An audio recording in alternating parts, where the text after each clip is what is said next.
Hello everyone, welcome to my channel. I hope you're having a lovely day. I decided to leave my intro off of this video just to get straight into it, shorten the time a little bit. I'm doing a 10-minute painting today. It is in real time, so feel free to follow along, or you can sit back and just watch. It's a very simple painting today. It's a tree. I didn't even use a reference image, just kind of got straight to it out of my imagination. So let's go ahead and jump right in. I'm using a new type of brush here. It's actually really meant to be a calligraphy brush, but it's really comes to a nice fine point, which is why I bought it and realized it would be nice for detail work and also for creating really sharp edges. You can see I'm creating a really fine line here.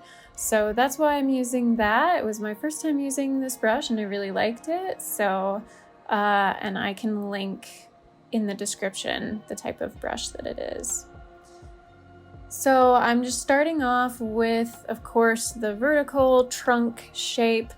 I'm working with burnt umber, just your middle of the road brown, and filling it in, trying to have just a slight sense of shadow.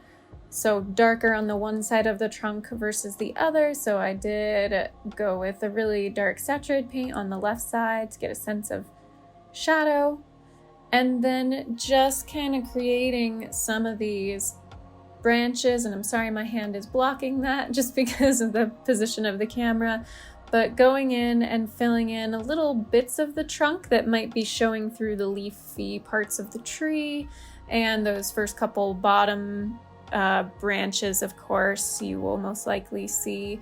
Again, there's no reference image for this that I looked at. I just kind of went for it. And just you can kind of play and guess where, ooh, I might want a little bit of a branch peeking through here or there, and you can also add some later. I do like to start with at least a few laid down before adding any of the sort of greenery and leaves, because it's a little easier to work around those that are already there, the branches you've already painted in, versus going in with the green, waiting for it to dry, and then going back over the top with your fine lines and details of branches. But you can absolutely do that, and I do a little bit of that later on, where I realized up near the top I wanted a couple of finer little twigs, and filled in a couple spots as well that I felt like maybe were lacking in branches.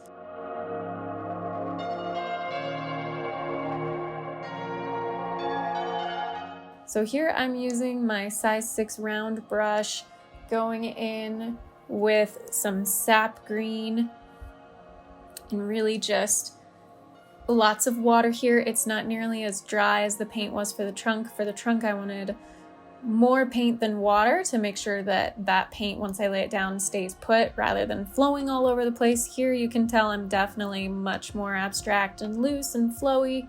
Also taking advantage of the texture of the tips of the bristles on the brush to give a sort of branchy type feel to it.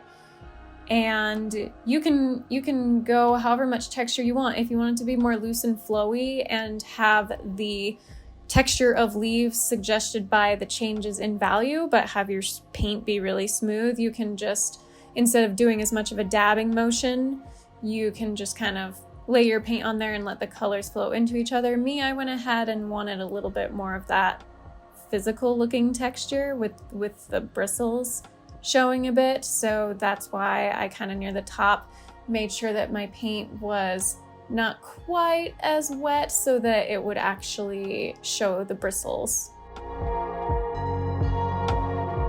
And just going in and shaping it, putting some shape. I had a little too much water there. so there you go. That's a demonstration of if you want it to be more loose and flowy rather than the texture, you have quite a bit of liquid included with your paint, quite a bit of water.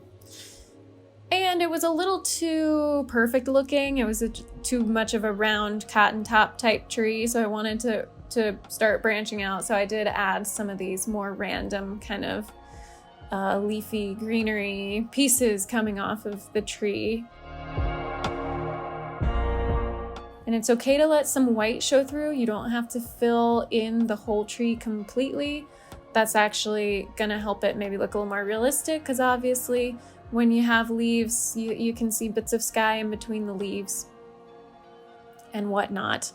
And now I'm going in with some cadmium yellow medium. You want some variation. You don't want to have it just be all one type of green, all one type of yellow or whatnot. So I'm now adding a little bit of Hooker's green, and that's just a little more towards a foresty type green, or even a Kelly green. There's some kind of Kelly green vibes going on with the Hooker's green. So just going in, and again, darker on that left side because I decided that's where the shadow is gonna be. So you have lighter branches and tree leafy greenery, sorry, on the right side because that's where the light is coming from, and then more of your shadows along the left side. So that just helps you get a sense of the direction of the light. Here I go, as I said earlier, I'm going back with that sort of calligraphy brush and going in with the burnt umber again and realizing, oh, I could add a few branches here, tiny little twigs near the top here, just to fill it in a little bit. But for the most part, something that's nice about painting trees is you can just do a suggestion of something, and you don't have to paint every single leaf, you don't have to paint every single branch. You get enough of a hint of here and there. People's brains are pretty amazing, and they'll fill in the details there. They'll be able to tell what it is. So you can, if you want, go a little more abstract with things and still be able to represent the tree and what you're trying to capture in the image. And of course, if you do want to spend a little more time putting in all those details, you certainly could take those fine detail brushes and that tip and kind of go more leaf by leaf and branch by branch. But especially for this only 10 minutes, you're going to want to have more of like hints and suggestions of things rather than painting every single detail.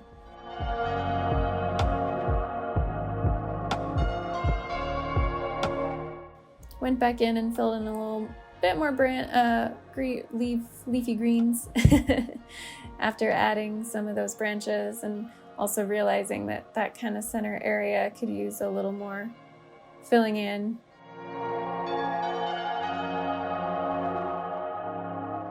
Notice I'm doing quite a bit of a dabbing motion. It's more of a tap, tap, tap onto the surface of the paper rather than long swaths where I do a long stroke.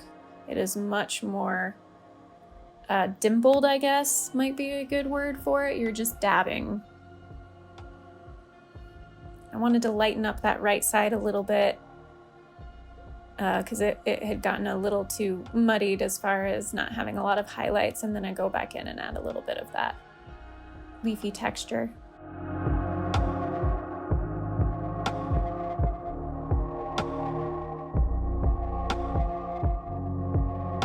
I thought it might be fun to make it look like there were some leaves blowing off the tree, so that's why I did this, and just little dots of the color as if the wind's blowing, give it a little bit of movement.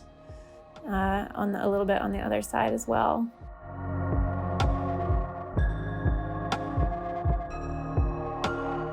And then I went ahead and decided to add a little bit more to the ground rather than just that kind of brown line cut off.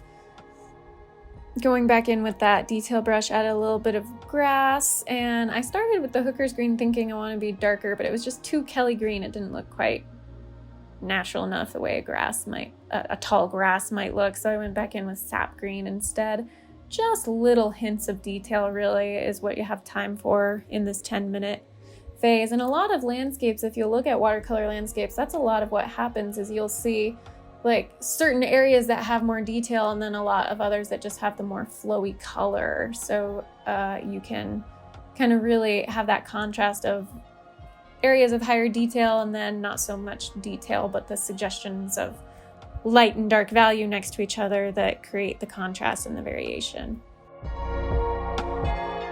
So I'm just about done here, adding a few more leafy details. I put some of those kind of leaf looking things down on the ground thinking, oh, some of the leaves have fallen off the tree. And then later, actually after the 10 minutes, I went ahead and smoothed it out because I wasn't thrilled with how that looked. I wanted it to look like more of a shadow instead of just little leafy greens down on the ground. So here I am in the last 40 seconds or so, just adding my signature, and it was pretty nice with that nice fine tip of the brush to get a pretty decent sharp signature.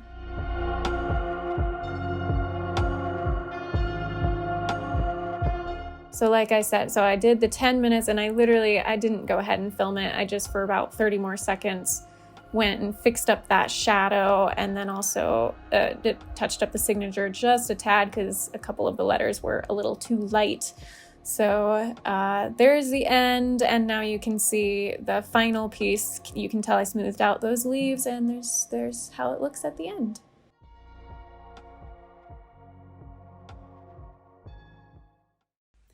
Thank you so much for watching. I hope you did enjoy that. If you did, please hit that like button. Go ahead and subscribe. I'd be very grateful. Until my next video, be kind to yourself, be kind to others. God bless, and I'll see you soon.